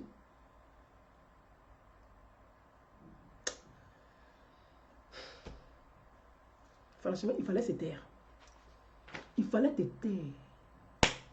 Tu parles trop, il fallait te taire. Il fallait rien écrire, mais il fallait te taire. Parce que ce que Laurent Gbagbo a fait là, c'est un aveu. Il n'y a plus rien à dire, mais c'est un aveu. Tu es dans ce pays-là, pour quelle raison? Tu es jugé pour quoi? On dit que tu es responsable. C'est parce que tu n'as pas voulu, tu as perdu le pouvoir, tu ne voulais pas quitter, que tu t'as accroché, qu'il y a eu la guerre. Toi-même, tu sais ça, Laurent. C'est parce que tu t'as accroché qu'il y a eu les 3000 morts. Toi-même, tu sais ça, Laurent. Ouais. Toi-même, tu sais ça. Tu es jugé à la Cour pénale pour ta responsabilité dans le bazar qu'il y a eu en Côte d'Ivoire. Et toi, tu écris un livre dans lequel tu dis Bédié était au 2e tour des élections. Ah, mais comme il n'a rien dit là, moi aussi, je n'ai rien dit. Mais tu es irresponsable parce que tu es le président de la République. Garant des institutions et du bon fonctionnement des institutions. Du bon déroulement des élections. Tu es le garant. Tu oses dire que toi tu savais, mais comme Bédié n'a rien dit là, bon toi tu n'as rien dit. Hein? Je suis dépassé. Je suis dépassé. Mais j'étais tellement choqué quand j'ai vu ça. J'ai dit, mais il est devenu Alzheimer en prison. C'est quoi? C'est quoi ça là? C'est quoi tu as écrit comme ça là? Enfin, les gens sont contents des bêtises que Laurent a écrites. Comment vous pouvez vous réjouir des conneries comme ça? Ça c'est le livre ça? Ça là c'est le livre ça qui est là? Président de la République, ancien chef de l'État. Le sang a coulé devant ton palais. Donc tu savais très bien qu'il y a eu tu as magouillé dans le pays là, parce que tu es le président sortant. Garant des institutions et du bon déroulement des élections. Et toi, tu attends 7 ans après, sans remords pour dire oui. Bédié était au 2e tour. Mais comme il n'a rien dit là, en fait, on dirait une enfant de 5 ans dans une cour de récréation. Comme il n'a rien dit là, donc moi, il n'a rien dit. Mais qui était le président de la République? C'est Bédié. Où c'est toi?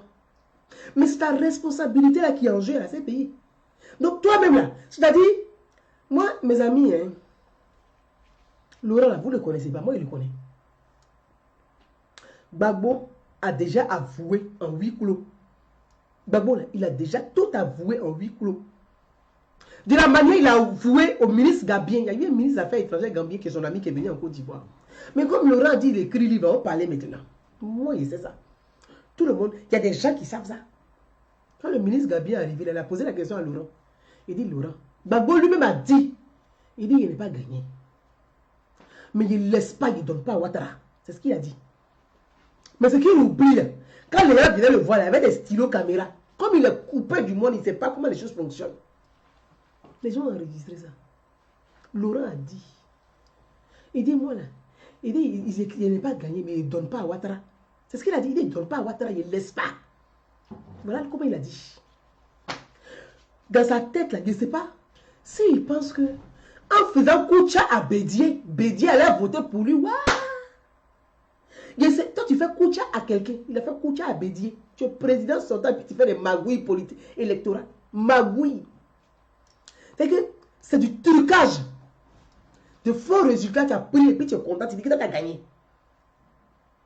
Et toi-même, tu écris livre maintenant pour mettre dedans. Bon, maintenant, tu as écrit livre, tu as mis dedans là-haut. La CPI n'a qu'à faire quoi? Ils n'ont qu'à te libérer parce que tu es innocent, quoi. Moi, je ne sais pas. Hein. Vous partez, vous dites, ça va avec Gbagbo. Vous partez avec Gbagbo. Vous parlez de quoi avec lui là-bas? Vous parlez de quoi avec Laurent quand vous partez le voir? Vous parlez de quoi avec lui là-bas? Mais quand vous partez le voir là, on a vu le président. C'est un prisonnier. Je vous ai toujours dit ça. Il dit quand vous partez voir Laurent là, c'est un prisonnier qui est en prison que vous partez voir. Donc marchez comme des gens qui vont aider un prisonnier à sortir de prison. Mais ce n'est pas d'aller voir un président. Parce que vous marchez comme des gens qui vont voir un président là, vous n'allez jamais aider Gbagbo à sortir de prison. Mais quand tu devras voir Laurent, quand tu sais que c'est un prisonnier là, tu dis Laurent, dans la prison tu es assis ici là, voilà comment on va faire pour que tu sortes. Mais quand vous arrivez, on a une audience. C'est quelle audience? Vous avez une audience avec un prisonnier? Vous avez une audience avec un prisonnier? C'est un prisonnier pourtant en visite. Visite carcérale. C'est visite carcérale. C'est pas palais. Hein. Il est incarcéré. C'est une visite carcérale. Ce n'est pas un palais. Donc, quand vous partez voir Laurent là, allez-y le voir comme des chiens qui vont voir un prisonnier. Donc, quand vous arrivez, vous avez le courage de poser des vraies questions, de discuter avec lui, de dialoguer avec lui pour l'aider à sortir de là où il est. Si il y avait des gens sensés, suffisamment consciencieux, intelligents, qui partaient voir Laurent comme un vrai prisonnier là, vous n'allez jamais accepter que Laurent Gbagbo écrive ce qu'il a écrit dans le livre là. Vous n'allez jamais accepter ça. Mais comme vous-même là, vous êtes aussi renversé, vous avez laissé Laurent écrire ça. Et puis c'est Mattei ou Mattei là. Il sort d'où même celui-là même. Et puis il écrit des bêtises. Il laisse Laurent Gbagbo raconter des bêtises comme ça dans le livre. Il sort d'où celui-là? Il sort d'où? Mattei, je sais pas quoi. Il sort d'où celui-là? Il sort d'où? Vous n'avez rien vu encore. Vous n'avez rien vu encore. Le livre que Laurent a écrit là, il s'est condamné tout seul. En fait, il n'y a pas besoin de grandes choses. Hein, parce qu'on dit, le refus de Laurent Gbagbo de quitter le pouvoir, il s'est accroché au pouvoir alors qu'il a perdu les élections, a causé 3000 morts. Le refus de Laurent Gbagbo de quitter le pouvoir a causé 3000 morts. Laurent Gbagbo a perdu les élections, il s'est accroché au pouvoir, ça a causé 3000 morts. Gbagbo a écrit le livre pour dire qu'effectivement, il a tourmenté tout le monde qui n'avait pas gagné. Vous voulez que la CPI dise quoi? McDonald's, vous les gars là, vous allez bien manger McDo à partir de janvier. McDonald's, vous allez bien manger, vous allez rassasier des McDo. Attendez. McDonald's, vous allez bien manger ça. Comme vous laissez Gbagbo écrire des bêtises comme ça, vous allez bien manger McDo à partir de janvier. En tout cas, il n'a pas besoin d'efforts. McDonald's, vous allez manger, vous allez rassasier les McDo. McDonald's, vous allez bien d'abord sa main. Attendez. Moi, j'ai honte. Un ancien président de la République, c'est l'image de la Côte d'Ivoire. J'ai honte. Un ancien président ne dit pas ça. Il n'écrit pas ce que Laurent a écrit. On n'écrit pas ça. En plus, il écrit quoi? Il dit Bédier pense qu'aux lentilles. Lentilles, vous connaissez les lentilles? Pour ceux qui sont, vous connaissez les lentilles. Les lentilles, c'est comme les petits haricots. Mais c'est pas haricots ça. Mais c'est petit comme ça. C'est les lentilles. C'est comme on dit riz. Bédier, il pense qu'à manger seulement. C'est ce que Gbagbo a écrit dans son livre. Il dit Bédier pense qu'à manger seulement. Avec, il cherche des postes et puis il va manger. Donc Bédier là, il a toujours fait, lui, mange seulement. C'est ce que Gbagbo a écrit dans le livre. Et vous êtes content. Vous êtes content. Et puis vous faites promotion des livres là, vous êtes content. Vous êtes très content. On dirait, vraiment, vous avez un problème de discernement. Hein. Vous avez un vrai problème de discernement, c'est triste. C'est triste. Vous avez un vrai problème de discernement, c'est triste, c'est malheureux. C'est malheureux. Vous laissez Laurent écrire des bêtises comme ça. Bon, vous tous qui êtes remplis là, ces pays qui partent là-bas, vous laissez Laurent écrire des conneries comme ça. Et vous êtes content. Des conneries, comme vous êtes content. Qu'est-ce que vous voulez? Il a avoué ses crimes. Il a avoué ce qu'on lui reproche. Terminé. Vous allez manger McDo en janvier. En tout cas, devant 2019, là, c'est beaucoup de McDo que vous allez manger. Attendez. Il écrit. Et puis, c'est-à-dire, c'est trop léger. Laurent, t'es léger. Franchement, t'es léger. C'est léger, c'est grave. T'es léger. T'es léger. Thérèse Houphouët-Boigny aurait dit que Bédier est trop laid pour être le fils de son mari. Mais franchement, toi, un ancien président, tu as besoin de bêtises comme ça. Tu es léger, tu as besoin de conneries comme ça dans un livre. Laurent, tu as besoin de ça. Thérèse Houphouët-Boigny aurait dit, toi-même tu es beau, et puis tu dis que les autres sont laids, tu es beau. Toi-même tu es beau. Tu es beau. C'est quoi tout ça là? Qui laisse Gbagbo écrire des choses comme ça? Ouais, c'est qui fait rire même dans les bêtises qu'il dit là même. Et puis ça vous amuse là. Un président qui est toujours dans le bac à sable. C'est ça qui est amusement. Un président qui est toujours dans le bac à sable là, et les enfants.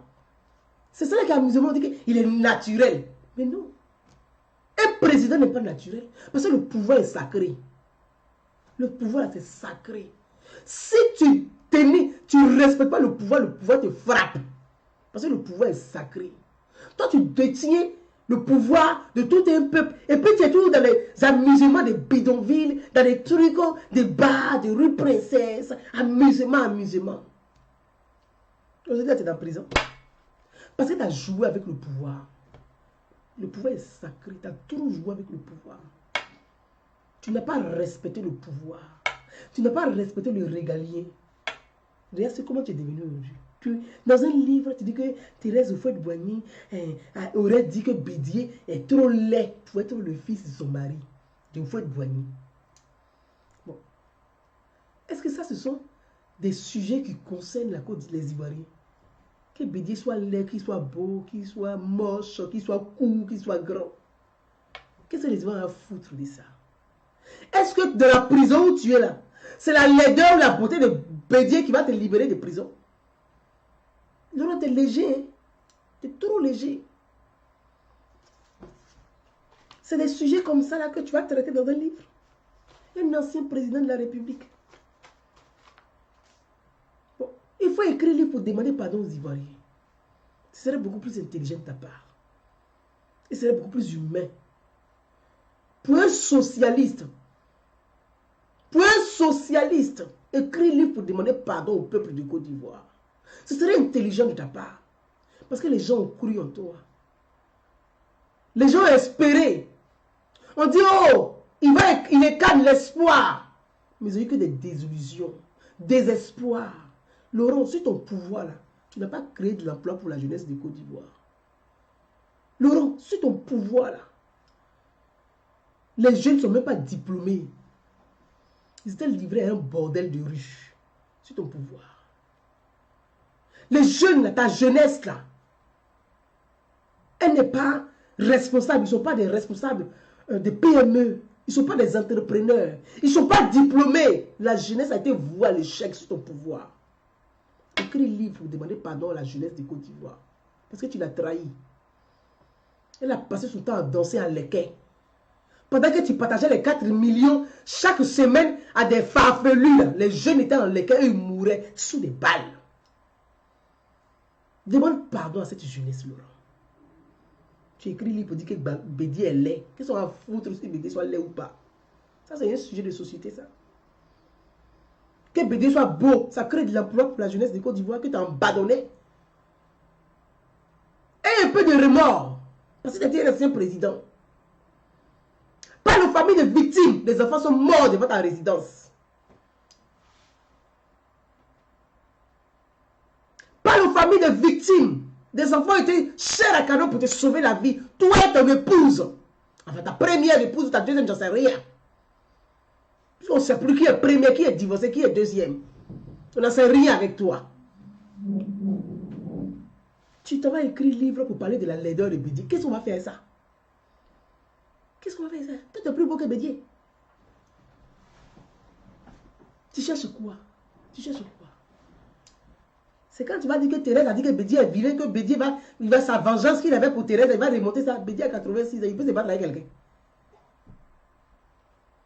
Bédié a du mal à marcher. Il peut courir 2 jours là. Qu'est-ce que ça peut faire? Tu es dans une prison. C'est-à-dire, il faut te remettre en cause. La prison permet de raisonner un homme.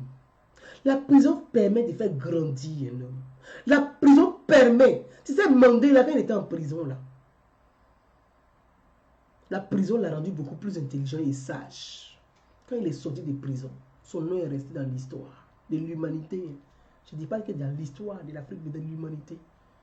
Laurent, tu es en prison, tu sors, tu dis, Madame Thérèse, Oufouette a dit que Bédié était laid. Bon, qu'est-ce que ça va apporter à l'humanité, ça? Pour un socialiste, tu apportes quoi à l'humanité? Tu laisses quoi comme référence même dans l'histoire de la Côte d'Ivoire et dans l'histoire de l'Afrique? Mabo était panafricain, mais c'est un faux panafricain. C'est un faux panafricain. Parce que sur ton mandat là, il y avait des meetings qui insultaient les Africains. Sous ton mandat là, il y avait des meetings plein air qui indexaient tes frères africains. Tu es panafricain en quoi? Tu es un faux panafricain. Les trucs de Kémy Séba là. Kémy Séba, mais il était conseiller du ministre sénégalais au Sénégal. Et puis il était caché. C'est ce que Kémy Séba. Et puis je suis panafricain. Peut-être le conseiller des ministres. C'est comme ça la virée du Sénégal, Kémy Séba. C'est ça qui est panafricain là. Panafricain, mon œil. Panafricain, que ça va dans votre poche. C'est ça qui est panafricanisme. Quand on est panafricain là, ces militants ne parlent pas, ils ne sont pas des xénophobes. Quand on est panafricain, tes militants ne peuvent pas être xénophobes. Mais tu es panafricain là. Les gens insultent d'autres Africains dans ton pays. Pourtant tu es président. Et tu es panafricain en quoi? Tu es panafricain en quoi? Donc voilà des sujets où tu dois traiter de la prison. Fais des lettres. Écris des lettres. Écris des lettres. Parce qu'en fait, tu as venu au pouvoir à faire rêver les Africains. Mais Sous ton pouvoir, il n'y a eu que désillusion, désespoir et tristesse. Écris des lettres, puis écris aux Africains. Écris aux Africains.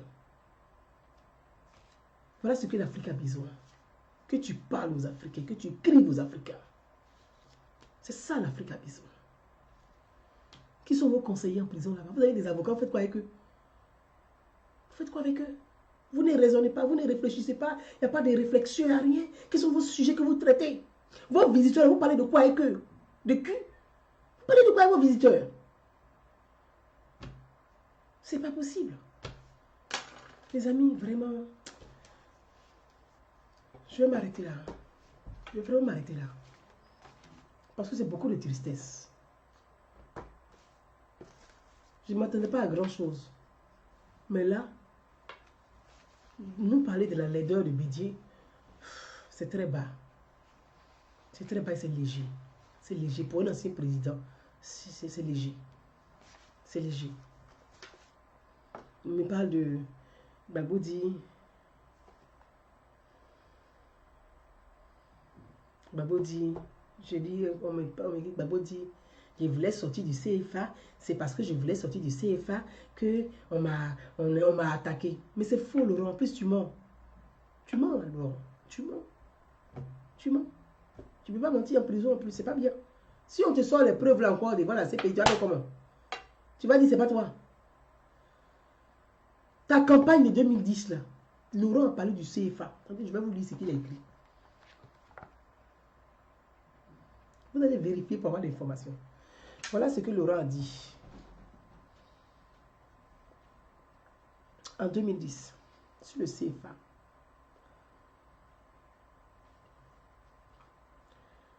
Voilà ce que Laurent a dit sur le CFA. Il dit, la Côte d'Ivoire avait les moyens de quitter cette dépendance de la zone franc.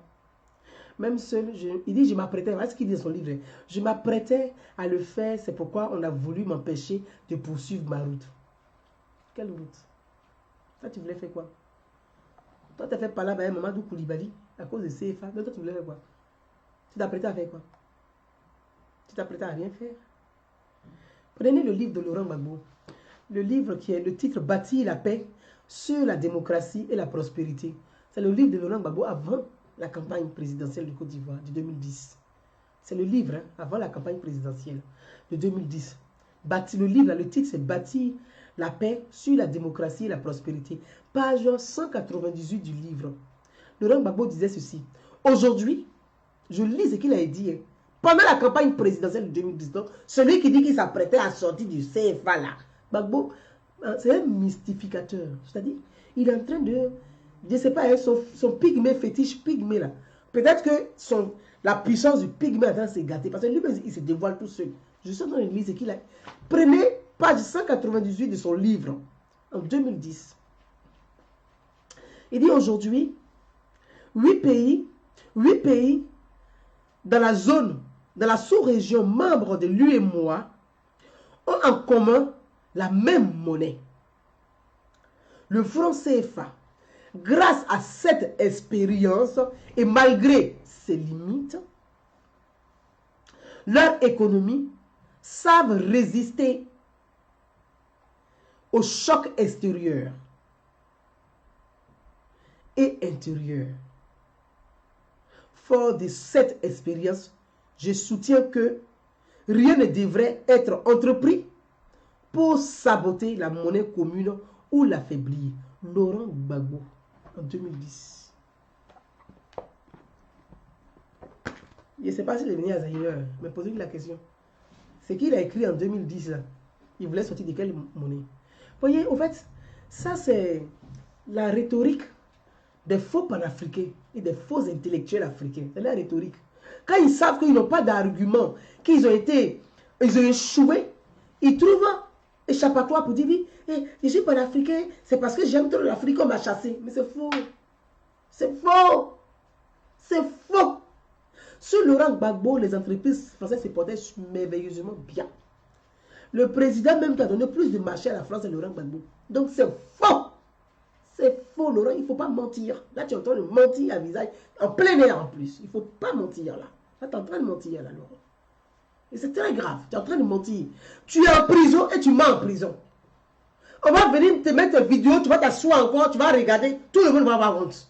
Il ne faut pas mentir là. Moi, je ne sais même pas qui est Maté qui écrit livre de Gbagbo Sala. Mais il faut dire à votre Maté, il n'a qu'à arrêter d'écrire. C'est son dernier livre, il n'a qu'à laisser le vieux monsieur là tranquille. Parce que là, il est en train d'accumuler des erreurs. C'est pas bon. Il n'a qu'à arrêter ça. Il n'a qu'à arrêter ce genre de choses-là. C'est faux.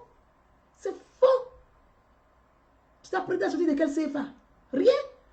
Toi-même, tu ne peux pas te dire ce que c'est. Vous voyez, ces faux panafricains là, ils font quoi? Quand ils savent qu'ils ont échoué, ils sont en échec politique, ils ont échoué leur gouvernance, ils disent, ah oui, c'est parce que je suis panafricain, j'aime l'Afrique, qu'on veut me chasser. Mais c'est faux, ça ne marche plus. C'est des conneries, c'est faux, ça ne marche plus, c'est faux. C'est faux. Tu as échoué, point à la ligne. Tu n'as pas fait les dégâts que tu veux sortir du CFA ou pas. Tu n'as jamais voulu sortir du CFA, déjà pour commencer. Tu t'as toujours pris la tête avec Mamadou Koulibaly pour ça. Et ça a été le nez de votre guerre, toi et Mamadou Koulibaly. Quand tu envoies Mamadou Koulibaly d'aller chercher les moyens de faire une monnaie, derrière lui, si tu le dénonces, tu dis que tu n'es pas dedans. Donc, c'est ce que tu racontes. Mamadou Koulibaly est vivant, il est en Côte d'Ivoire, il est maire d'Azaguié. Donc, tu vas faire les journalistes de Côte d'Ivoire, allez-y interroger Mamadou Koulibaly pour dire, Gbagbo dit le paragraphe de son livre là, et puis filmer Mamadou Koulibaly. Moi-même, je cherche à l'appeler. Posez la question à Mamadou Koulibaly avec Gbagbo sur le fait de l'émission du CFA. Pourquoi tu fais ça, Laurent? Tu es en prison, puis les gens sont encore vivants, puis tu es en train de mentir. On va faire ça. Oh, franchement, c'est triste. Mes amis, c'est triste. Tu vois, moi il faudrait qu'on réforme la vie politique. Et puis il faudrait qu'on réforme les règlements des partis politiques. Les partis politiques qui mentent, qui font de la propagande et qui n'ont pas de projet, qui passent leur temps à insulter là. Il ne faut plus on va les financer. Parce que c'est ça qui donne les petits mensonges, beaucoup comme ça. Il ne faut plus on va les financer. Parce que les partis politiques ont une responsabilité, ils ont un devoir vis-à-vis du citoyen. Ils n'ont qu'à les devoirs, ils doivent remplir. S'ils ne remplissent pas là, pas de subventions. Parce que les subventions là, c'est l'argent du contribuable. Les subventions, c'est quoi? On va diminuer le prix du cacao, le prix de l'EVA, tout ça là. Quand on baisse les prix là, c'est pour donner aux partis politiques. Ce n'est pas pour autre chose. On ne peut pas nourrir votre vie politique et puis vous allez passer votre temps à mentir. Ce n'est pas sérieux. Mes amis, sincèrement, moi je vais vous laisser sur ces mots-là. Il faut la création du CFA là. Quand j'entends les gens dire oui, on va faire notre monnaie, on va sortir du CFA, je vais vous dire que c'est faux. Voilà, c'est faux. C'est faux. Aujourd'hui, grâce au CFA, aujourd'hui, là, moi, quelque part, il faut dire, vous savez, quand on a une économie, j'ai parlé du CFA et je pense que ce n'est pas l'ordre du jour, mais j'ai une fois parlé du CFA, je dis, grâce à la stabilité économique de la Côte d'Ivoire, on n'a pas de dévaluation. Hein. Depuis que Ouattara est venu, vous avez eu des dévaluations. Vous avez eu des dévaluations. Mais une fois qu'on déstabilise, que l'économie est stable, là on dévalue. Mais actuellement, est-ce que depuis qu'il est arrivé, vous avez eu des dévaluations?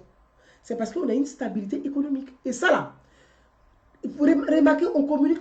Les gens parlent de ça, stabilité économique de la Côte d'Ivoire. La Côte d'Ivoire permet aujourd'hui de ne pas aller dans la dévaluation. Hein. Donc, il faut que Laurent arrête un peu ces petits trucs là. Il faut arrêter ça. Les petits trucs, franchement, c'est léger. C'est léger. Moi, je pense que les gens qui vont voir Laurent en prison, dites à Laurent et posez des questions à votre maté, son journaliste ou son écrivain, ou j'en sais rien. Renseignez-vous même sur lui, c'est qui ce monsieur-là qui laisse Laurent délirer comme ça dans les livres. C'est qui? C'est qui? Lui, là, il a vu que, en fait, on l'a envoyé pour qu'il écrive des bêtises, pour que ces bêtises-là, ça se retourne contre Laurent. Lui-même peut le condamner. Je ne sais pas. C'est qui ce maté-là? C'est qui? C'est qui celui-là? Comment toi, tu peux t'asseoir? En fait, tu ne tires même pas des causeries que tu as avec Laurent. Laurent, souvent, il aime les trucs amusements, des trucs légers. Tu vas écrire ça dans le livre, toi aussi, quand même. Il faut trier quand même ce que tu écris dans le livre. Il faut crier. Bah, souvent, il est dans là, il est perdu. On ne sait même pas, même s'il est devenu Alzheimer, si c'est Néron, notre 10 000, on ne sait pas. Tous les conneries qu'il raconte avec toi, si c'est dans l'amusement, si c'est dans le blague, tout ce qu'il va critiquer là, tu vas l'écrire dans le livre, toi aussi. Faut arrêter ça là. Oh. Mes amis, à vous tous, très bonne soirée. Comme je vous l'ai dit la semaine dernière, demain, si possible, je m'adresserai au président de la République. je m'adresserai au chef de l'État, président Alassane Ouattara. La Côte d'Ivoire est un état de droit. Nous devons protéger l'état des droits. Et l'état des droits doit être respecté.